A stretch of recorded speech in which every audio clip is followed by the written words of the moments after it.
warbixintaani waxaa qoray wasiirkii hore arrimaha dibadda Soomaaliya Yuusuf Garaad Cumar waxaana kaga hadli doonaa arrimo dhowr oo ku saabsan qaabkii ay ciidamada Itoobiya iyo kuwa Soomaalida ay isu dhaafsadeen maxaabiista kadib dagaalkii sanadkii 1977. qaybihii hore waxaan filayaa in macluumaadyo kooban iyo hordhacaad kaga ogaateen warbixintii uu kaga hadlayay Yuusuf Garaad Cumar.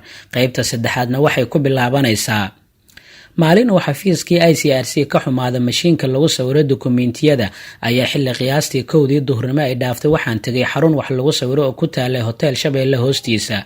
liiska maxaabiista iyo dhowr xaashiyadood oo ay maxaabiista qaarkood ay u soo direen ehelkooda ayaan soo sawiray, waxaana u diyaarinayay inaan qof aan u dhiibo oo gacan u iga siiyo hawshan. koobiyadii aan meesha ku sameeyay iyo liiskii ayaan dukaanlihii mid iskula tirinay, kadibna lacagtii ayaan bixiyay. intii aan waraaqaha kala guraynay oo aan sawiraynay kadibna aan tirinaynay ayaa wiil dhalinyaro ahaa oo meesha taagnaa wuxuu yara qooraansaday liisaska. waxaa ka muuqday rabitaan ahaa inuu ogaado waxa ay yihiin magacyadaani. amar alle waxaa markii dambe uu si ixtiraam leh uu ii weydiiyey liisaska iyo waxa ay yihiin. waxaan u fasiray oo aan u sheegay inay yihiin maxaabiista gaalkii ay Itoobiya 77 ku qabatay, laakiin reerahooda aanay ka warqabin oo ay u haystaan in dagaalka ay ku dhinteen. Suleymaan hadal ima dhihin, laakiin aamuskiisii ma ahayn inuu jawaabta ku qancay ee waxaa weli ka muuqday inuu arrinta uu hamuun u qabo. sheeka ahaan miyuu u danaynayaa? war jacayl miyay ka tahay? mise waxaa dhici karta in dad ay uga maqan yihiin dagaalka? sida ay tahay iima uusan sheegin, laakiin igama dhaadhicin, eegmana kama uusan joojin waraaqadaha miiska saaran. markaas ayaan weydiiyey bal inuu jiro qof ay ehel yihiin oo la aaminsan yahay inuu ku dhintay dagaalkii 77. wuxuuna ii sheegay in walaalkii uu dagaalkaasi ku dhintay. halkaas ayaan liiskii ka baaray kadib markii uu ii sheegay magaca walaalkii, laakiin waan ka weynay liiska oo markaasi gacanta aan ku hayay. waxaan Suleymaan u sheegay inuu jiro liis kale oo xafiiska aan uga soo tagay, waxaana u tilmaamay halka uu yahay xafiiska ICRC iyo saacadaha shaqada kuwa ay yihiin. nambarkayga telefoonka ee gacanta ayaan siiyey. wuxuu i weydiiyey inuu hadda i raaci karayo, waana ka aqbalay.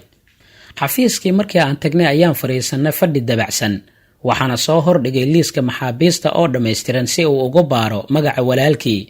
anigu waxaan fariistay kursigaygii oo waxaan ku mashquulay kombiyuutarka. in muddo ah markii aan wax aqrinayay ayaan mar dambe madaxa kor u qaaday, waxaana ku soo baraarugo Suleymaan oo wejigiisa ilmo ay qoysay. inta aanan farxadda la wadaagin waxaan marka hore hoosta ka xirtay xafiiska si aan shaqaale ama dad kale aysan iigu soo gelin oo aanay Suleymaan su'aalo ku boobin. kadibna waxaan soo saartay kaararka uu maxbuus waliba uu gooni u leeyahay si aan u hubiyo tafaasiishiisa aan ka hayno oo dhan in qofkani uu yahay Suleymaan walaalkii.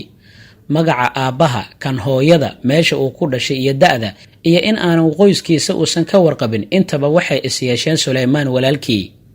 waxaan markiiba u keenay biyo iyo faante qabow ah si uu shucuurtiisa u dejiyo. waxaan geeyey meel wejiga uu ku dhaqdo sida dareenkiisa uu noqday darteed. Suleymaan markaasi ma uusan qori karaynin waraaq jawaab ah. waxaan siiyey foomka uu ku qori lahaa jawaabta. waxaan goostay ninkaasi dareen ahaan dhaawacan inaana magaalada ku sii dayn. waxaan ku qaaday gaarigayga oo aan geeyey guriga generaal military ahaa oo adeerkiis ahi uu degan yahay oo ku yaala xilligaasi kasoo horjeedka akadeemiyada militariga. waxaan dhowr jeer aan tagay tuulada Caliyaale oo qiyaastii 15 kiiloomitir u jirta magaalada Muqdisho. wadada Balcad ayay ku taalaa inta u dhaxaysa Ceel Cirfiid iyo Garas Bintow.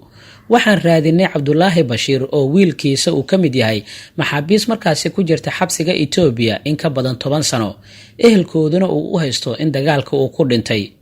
inkastoo qof yaqaana aan ka waayo tuuladii markii aan dhowr jeer aan tagay, haddana waxay igu noqotay wax aanan ku qancin. Caliyaale oo xafiiskayga sidaa ugu dhawaa oo aan soo saari kari waayo maxbuuska aabihiis waxay igu noqotay xujo igu taagan. waxa kaloo aan ku qanci waaye in tuulo sidaasi u yar aysan dadkooda is aqoon. markasta waan ka fikiri jiray kiiskan inay meel wax ka qaldan yihiin ayaan dareemay. xaggay wax ka qaldan yihiin ayay su'aashaydu noqotay. waxyaabo badan ayaa madaxayga ku soo dhacay oo aanan hadda waqti kaaga luminaynin. sida maanta oo kale ayaan maalin Jimco ah oo aan isla sheekaysana dhalinyaro aan saaxiibanahay waxaa ka mid ahaa Allah u naxariistay Cabduqaadir Cali Iidle oo raadiyo Muqdisho aan ka wada shaqayno. inta sheekada ay socoto waxaa maskaxdayda qayb ka mid ah ku taagan arrinta maxaabiista kiisaskooda oo marba mid ii hor imaanayay. mar qura ayaan soo xasuustay magaca Cabdulaahi markii uu joogo Caliyaale in laga yaabo inuu noqdo Cabdulle, si ka culus qiyaas ayaa wax ii sheegeen in ninka aan la ahay ee reer Caliyaale aanu ahayn Cabdulaahi Bashiir ee uu noqon karayo Cabdulla Bashiir. waxaan sugi waayay sabti iyo maalin shaqo, isla markii ayaan dhaqaajiyay. daqiiqada yar kadibna waxaan tagay isla deegaankii Caliyaale. sidaan ku tababartay magaalada, marka aad raadinaysa dadka asalka ah ee laga yaabo in muddo dheer ay joogeen, dadka oo dhan la macaamilo waxaa ka mid ah dadka xirfaduhu ay u furan yihiin sida macalinka quraanka, imaamka masaajidka, maqaayadlaha, timajaraha iyo sidoo kale kaariga suuqa baabuurta. waxaan u tagay nin kaba tolaya iyo goomiiste. waxaan xasuustaa farsamada gacanta oo dhulka uu fadhiyay inuu ka shaqeynaya agtiisadana ee yaaleen taayiro baabuur oo qaarkood u jarjaran. waan ag fariistay. markii shaqadii uu marba gacanta uu ku hayay uu ka soo jeestay ayaan weydiiyey mataqaan Cabdulla Bashiir oo reer Caliyaale ah. wuu ii sheegay inuu yaqaano, laakiin maanta uu ku maqan yahay tuulo la yiraahdo Naarweyne oo lagu duceysanayo. Naarweyne wuxuu igu tilmaamay in uu wadada uu ka baxsan yahay, laakiin uu la sameyn yahay Caliyaale.